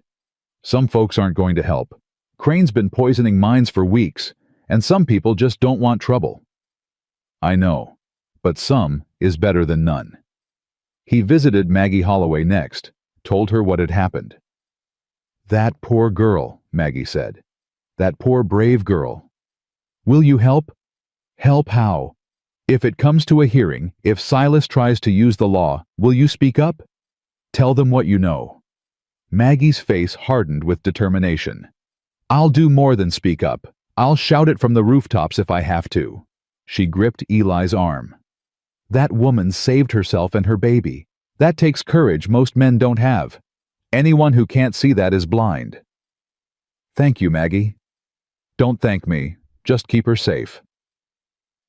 By the end of the day, Eli had talked to a dozen people. Some agreed to help. Others looked away.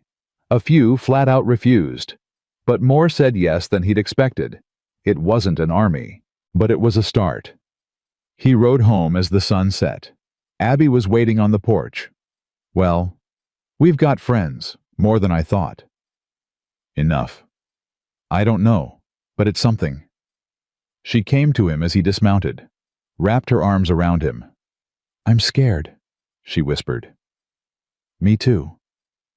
What if it's not enough? What if he takes me back? Eli held her close. I won't let that happen. I swear to you, Abby, on Catherine's grave, on Samuel's memory, I will not let that man take you. You can't promise that. I just did. She looked up at him, tears streaming down her face. Why? Why do you care so much? Because I love you. The words came easily now. Because you and Lily are my family. Because I spent 6 years in the dark and you brought me back to life. Eli. I'm going to marry you, Abby, soon as this is over, if you'll have me. Her breath caught. What? Marry me. Make it official. Make it legal. He cupped her face in his hands. Then Silas can go to hell. You'll be my wife. Lily will be my daughter. And there won't be a damn thing he can do about it. You want to marry me? After everything, all the trouble I've brought? You've brought me back to life. That ain't trouble. That's salvation.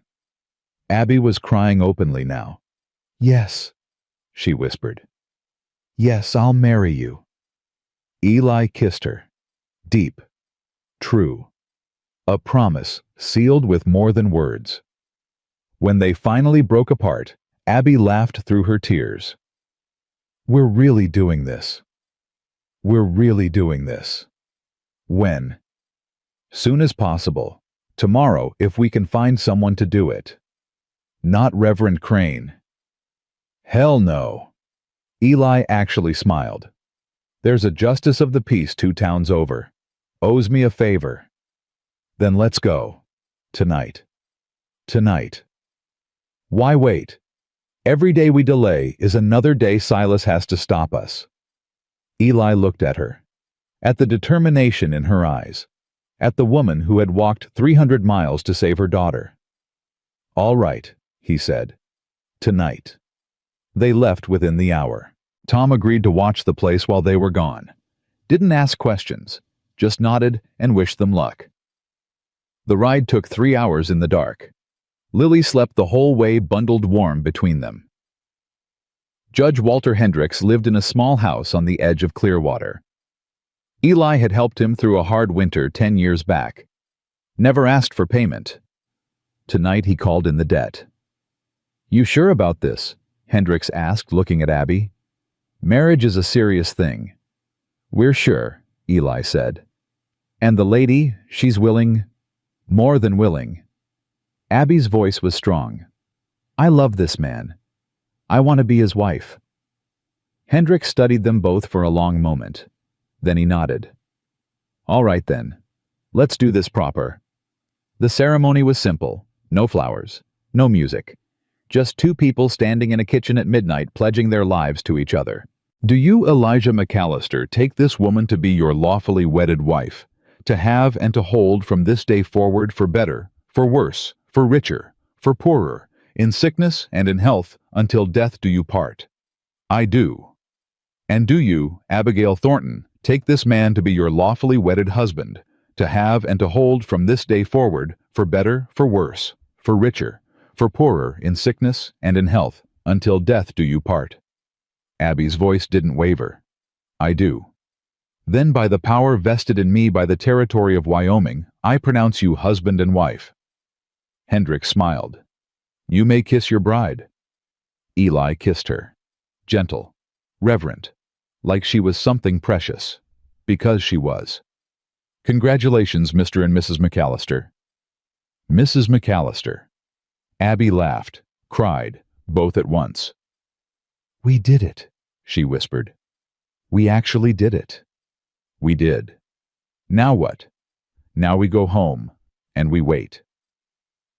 They rode back through the night, husband and wife now, a family in truth as well as heart. But both of them knew the real fight was just beginning. Silas came back 3 days later. This time he brought the law. Deputy Daniel Shaw rode at the head of the group, young, nervous, clearly uncomfortable with the whole situation. Behind him came Silas Fletcher, the investigator, and 2 more hired men. And behind them, in a covered wagon, came Reverend Crane. Eli met them on the porch, rifle in hand. Abby stood beside him now. She'd refused to hide. If we face this, she'd said, we face it together. Mr. McAllister. Deputy Shaw tipped his hat. Sorry to bother you. What's this about, Deputy? Mr. Thornton here has filed a complaint. Says you're harboring his wife and child. Says she was kidnapped. She wasn't kidnapped. She ran. To save herself and her baby from a man who beat her. That's a lie, Silas said smoothly. My wife is confused. She's had episodes before. Hysteria. I've tried to get her help. I am not hysterical. Abby's voice rang clear. And I am not his wife. Not anymore. She held up her hand, the simple gold band Eli had put there 3 days ago. I'm married to Eli McAllister, legally, properly. Judge Hendricks performed the ceremony himself. Silas's face went white. That's not possible. I have the certificate. Eli produced the paper. Signed, witnessed, legal. Deputy Shaw took the document, examined it carefully. This looks legitimate, he said slowly. It doesn't matter. Silas's voice had gone hard. She was still married to me when she... No, she wasn't. Abby stepped forward. I filed for divorce in Kansas before I left, on grounds of extreme cruelty. You had no right. I had every right. You broke my ribs, Silas. You knocked out my teeth. You told me you'd kill me if I ever tried to leave. Her voice shook, but she didn't stop. I have witnesses. I have a doctor who treated my injuries. I have records. This is absurd. Deputy, arrest this man. On what charge? Deputy Shaw looked uncomfortable. Ma'am, do you want to go with Mr. Thornton? No. Are you being held here against your will? No. This is my home, my husband, my choice. Shaw turned to Silas. I'm sorry, sir. Without evidence of a crime, there's nothing I can do. The crime is adultery. The crime is theft of my property. A wife ain't property, a voice called out. Everyone turned. Tom Carver rode up the road. Behind him came Maggie Holloway in her wagon. Behind her, more wagons, more riders. 15 people, 20, 25, half the town of Elk Creek. They spread out across the yard, facing Silas, facing his men. What is this? Silas demanded. This is neighbors looking out for neighbors. Tom dismounted. And we don't take kindly to strangers coming here threatening our people. She's not your people. She's my wife. She's Eli McAllister's wife, Maggie said firmly. And she's been a blessing to this community since she arrived. Helped at the church social, visited the sick, made food for families in need. She's an adulteress. She's a survivor. The voice was new. Everyone turned. Deputy Shaw had stepped forward. "I've heard enough," he said quietly. "Mr. Thornton, I'm going to ask you to leave." "You can't." "I can, and I am." Shaw's voice hardened. "There's no crime here, just a woman who left a bad situation and found a better one. That's not illegal. That's not wrong. That's just life. My brother is the sheriff of Douglas County. Your brother ain't here, and his badge don't mean nothing in Wyoming." Shaw gestured to the crowd. "These people are here because they believe in Eli McAllister. They believe in his wife, and they're willing to stand up and say so."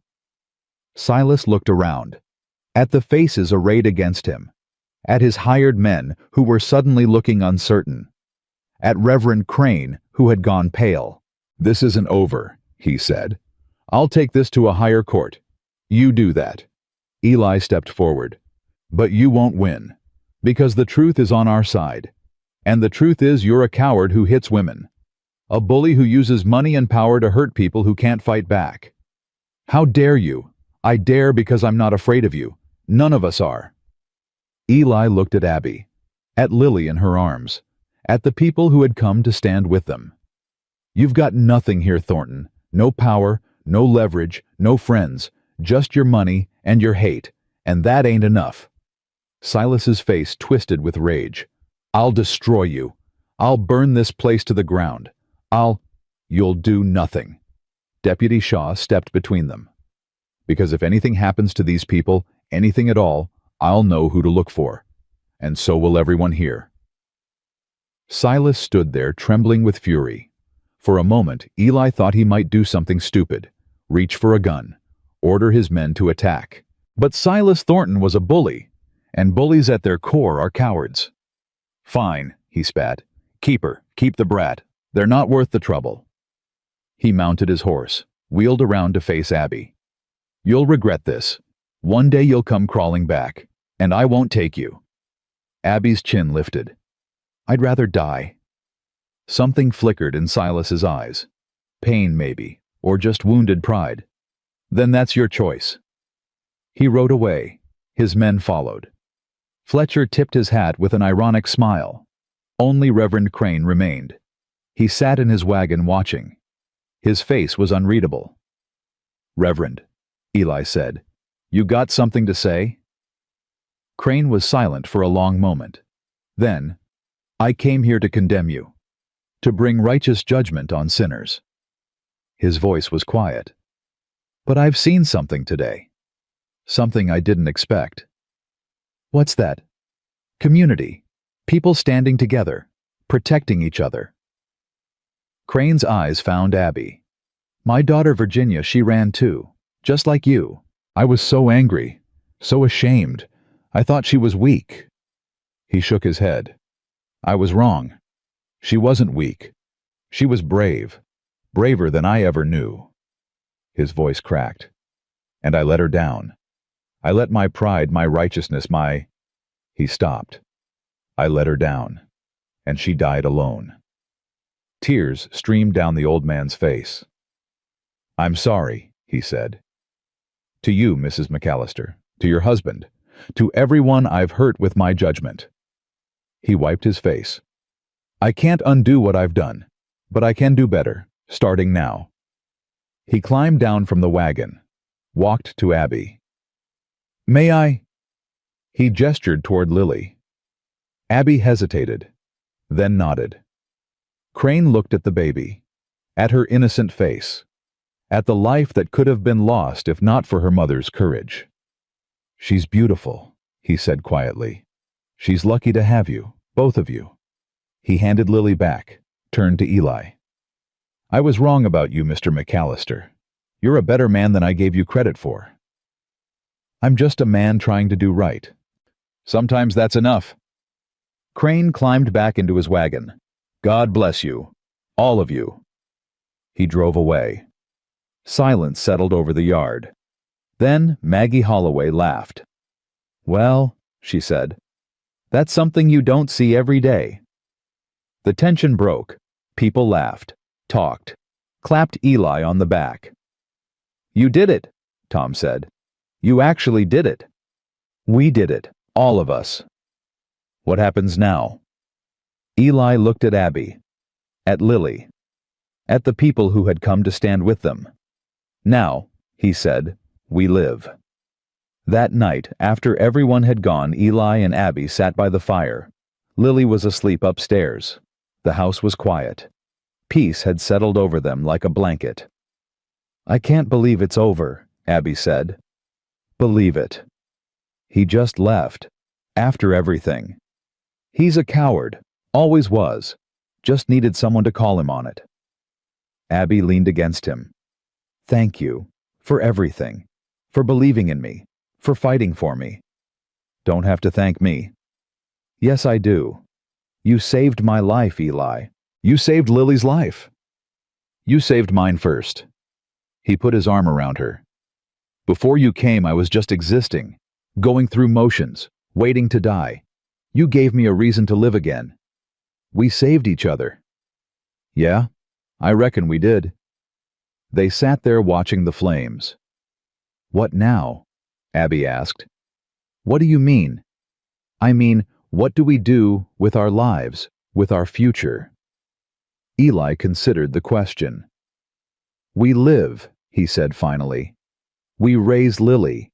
We work the land. We build something good. That's it. That's everything." Abby smiled, really smiled, the kind of smile he'd never seen on her face before. "I like that," she said. "I like that a lot." "So do I." He kissed her forehead, held her close. Outside, the wind had died down. The stars were coming out.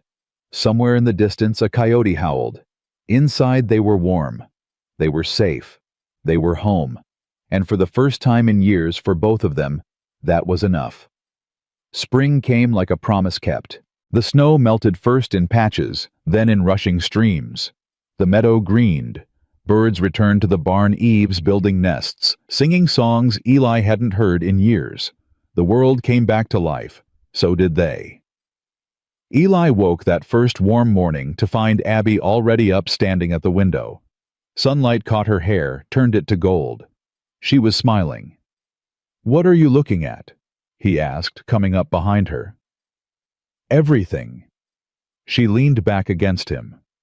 "It's so beautiful." "It is now." She turned in his arms, kissed him softly. "Good morning, husband." "Good morning, wife." The words still felt new, precious.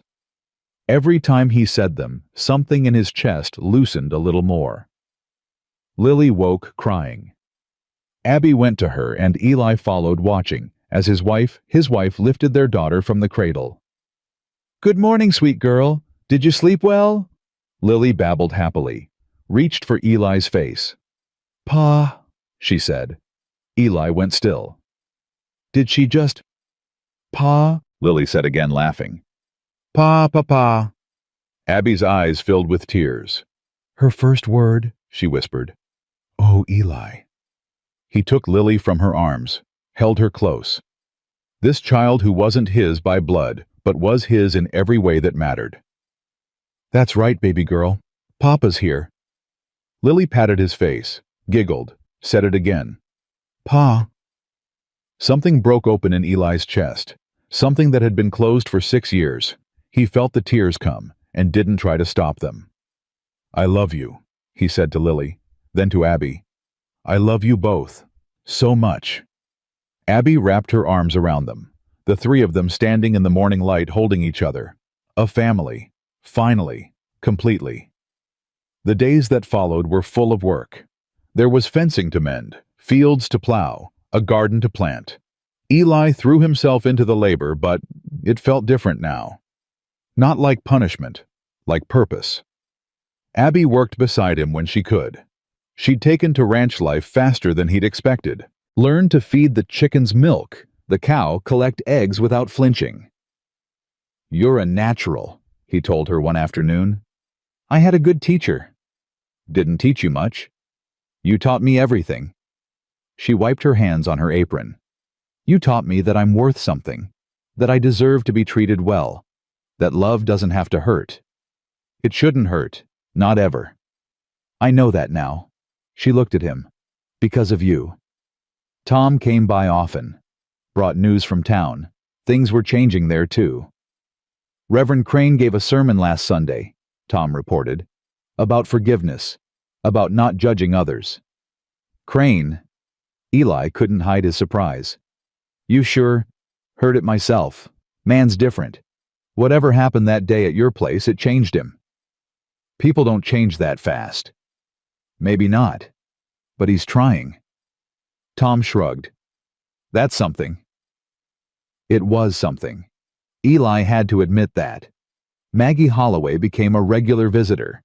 She'd arrive with fresh bread or preserves, stay for coffee fuss over Lily.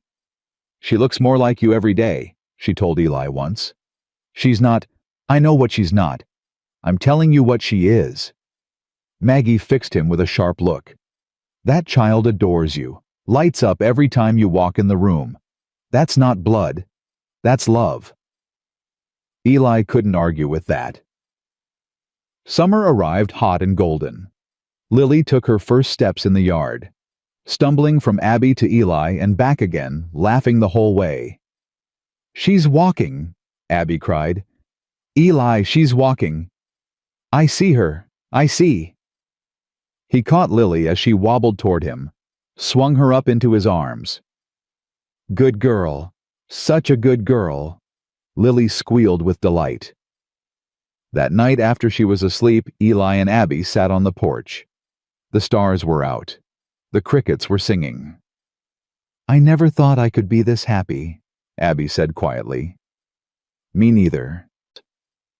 After everything that happened, Silas, the town, all of it, I thought happiness was something that happened to other people, not me."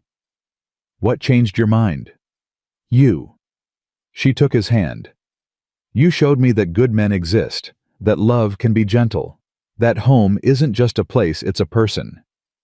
"Abby, let me finish." She turned to face him. "I spent years being afraid.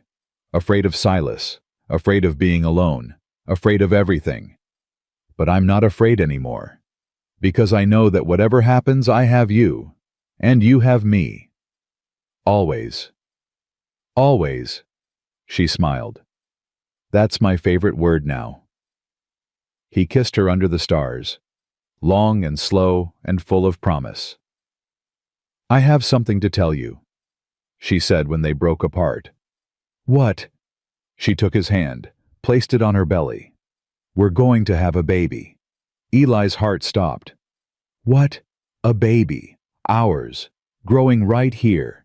Her eyes shone with tears. "Are you happy?" Was he happy? He thought of Catherine, of Samuel, of the family he'd lost, of the grief that had nearly drowned him, and he thought of Abby, of Lily, of this new life growing inside his wife.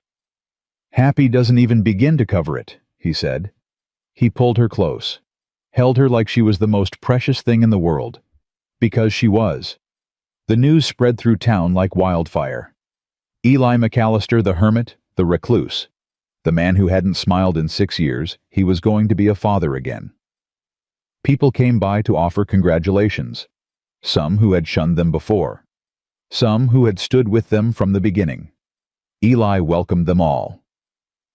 "You've changed," Tom observed one day. "How so?" "Used to be, you'd barely say 2 words to anyone. Now look at you, hosting visitors, making conversation, smiling." "Got something to smile about." "Yeah, you do." Tom clapped him on the shoulder. "I'm happy for you, Eli, truly." "Thanks, Tom, for everything, the way you stood by us." "That's what friends do." "Still, means a lot." Fall came early that year. The leaves turned gold and red. The air grew crisp. Abby's belly swelled. Lily learned new words every day. The house filled with sounds Eli had thought he'd never hear again. Laughter, singing, the patter of small feet. Life. One evening, Eli found Abby in the nursery. Catherine's old sewing room transformed now. A new cradle stood in the corner, the one Eli had made months ago. "What are you doing up here?" "Just thinking." She ran her hand over the cradle. "About how much has changed. A year ago I was sleeping in your barn, half frozen, terrified. And now you're home. Now I'm home." She looked around the room. This was Catherine's space, wasn't it? "Yeah." "Do you think she'd approve of me, of us?" Eli crossed to her, took her hands. "I think she'd love you. I think she'd thank you for bringing me back to life, for giving Lily a father, for—" his voice roughened, "for making this house a home again. I wish I could have known her.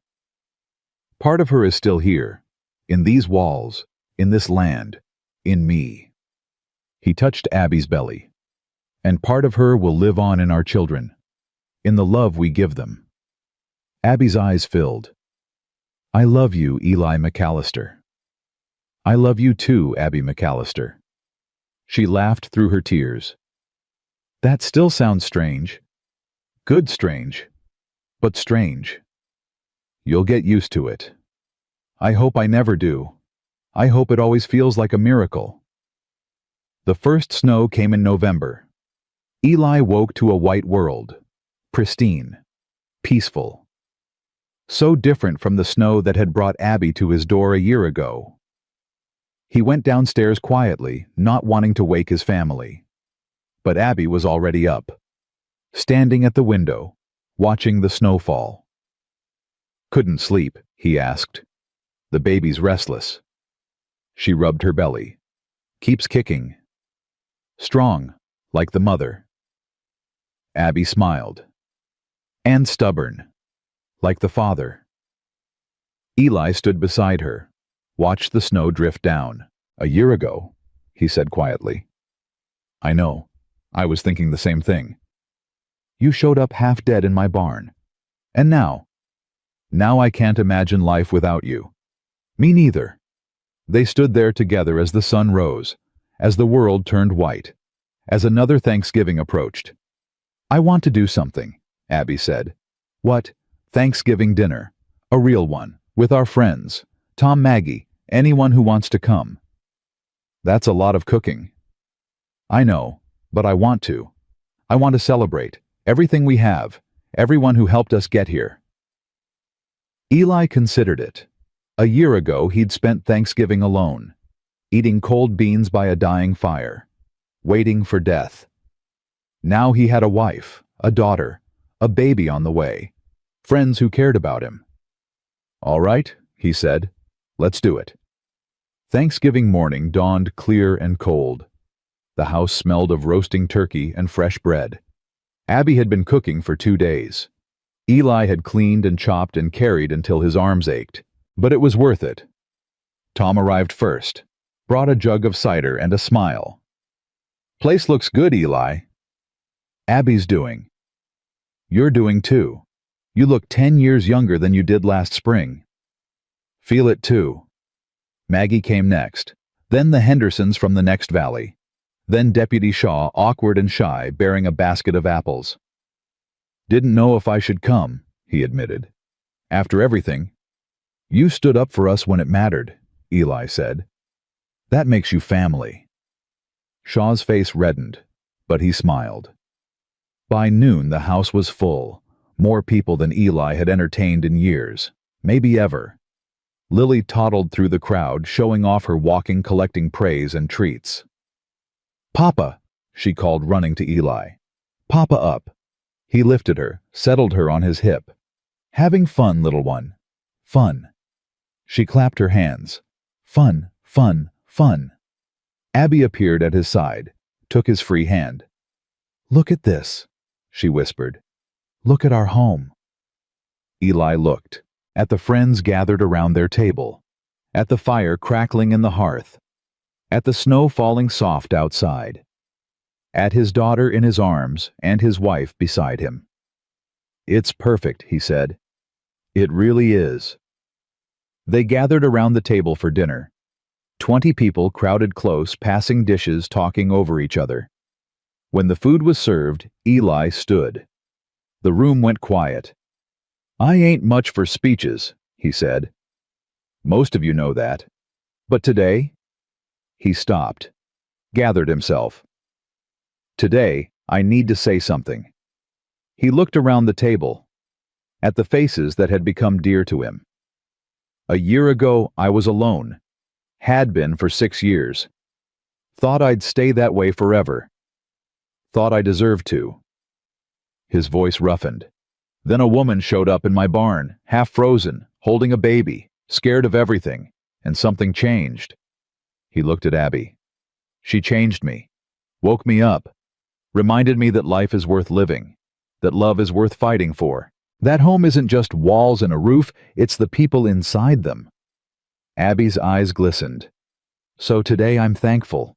For her, for Lily, for this baby coming, for all of you." He raised his glass. "For family, the kind you're born into and the kind you choose." "Family." The room echoed. They drank. Eli sat down. Abby squeezed his hand under the table. "That was beautiful," she whispered. "Meant every word."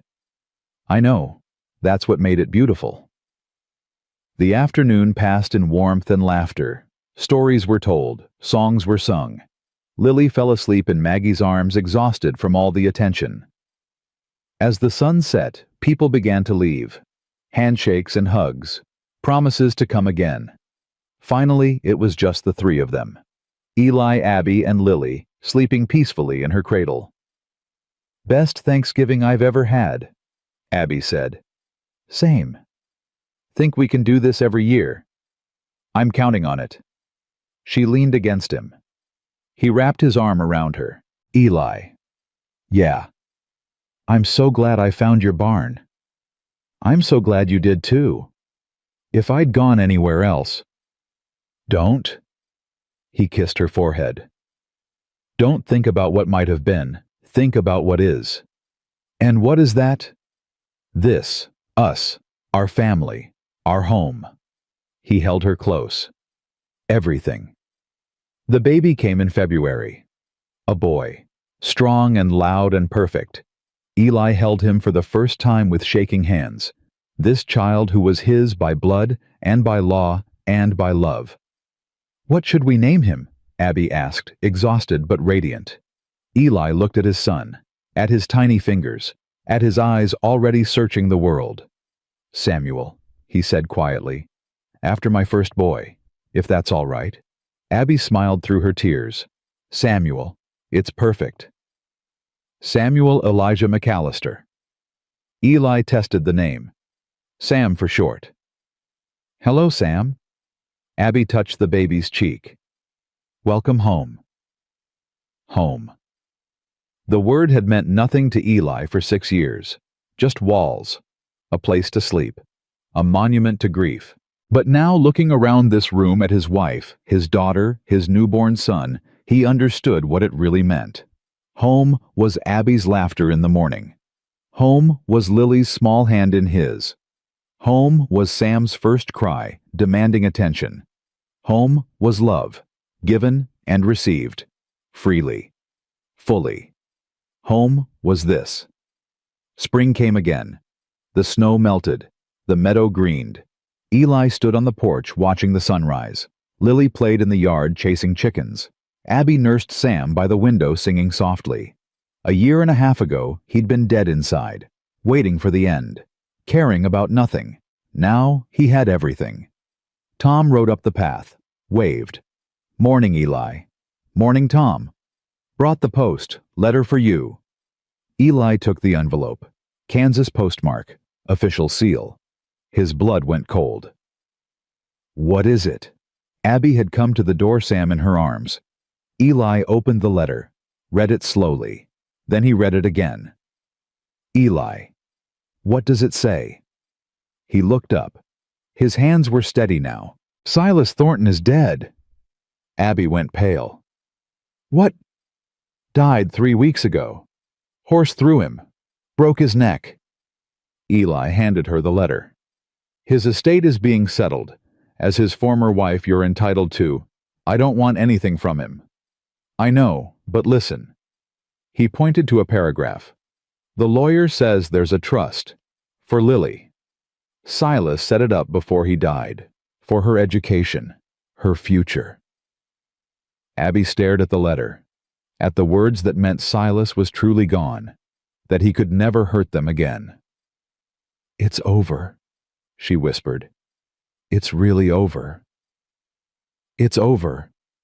She began to cry. Not from grief, from relief, from the release of a fear she'd carried for so long. Eli held her, held Sam between them. We're free, she said. We're finally free. We've been free since you walked through my door. This just makes it official. She laughed through her tears, kissed him hard. I love you. I love you too. Lily ran up alarmed by her mother's tears. Mama said, no baby. Abby scooped her up. Mama's happy. Mama's so happy. Happy! Lily clapped her hands. Happy! Sam gurgled in agreement. And Eli stood there, surrounded by his family, and felt something he'd thought was lost forever. Peace. That night after the children were asleep, Eli took Abby to the porch. The stars were out. The air was soft with spring. I want to show you something, he said. He led her across the yard to a small hill behind the house. 2 headstones stood there, simple and weathered. Catherine McAllister. Samuel McAllister. I come here sometimes, Eli said, to talk to them, to tell them about you, about Lily, about Sam. Abby squeezed his hand. What do you tell them? That I'm happy, that I found love again, that I'm living the life they would have wanted for me. He touched Catherine's headstone. I tell them thank you, for the years we had, for the son they gave me, for teaching me what love means. Do you think they hear you? I think they're at peace. I think they'd want me to be at peace too. He turned to Abby. And I am, because of you. She wrapped her arms around him. I'm so glad we found each other. Me too. Whatever happens next, whatever happens, we face it together. Together. They stood there holding each other as the stars wheeled overhead. 2 broken people who had found each other in the darkest of times. 2 hearts that had learned to beat as one. 2 lives woven together stronger for the mending. On that frozen Thanksgiving morning, Eli McAllister had found a desperate woman in his barn. Half dead. Holding a baby. Begging for shelter. He'd said 3 words that changed everything. You're home now. And now, a year and a half later, standing under the stars with his wife in his arms, his children sleeping peacefully inside his grief, transformed into gratitude, his loneliness into love. He understood what those words truly meant. Home wasn't a place. Home was the person who chose to stay. Home was the love that grew from ashes. Home was this. Right here. Right now. Forever.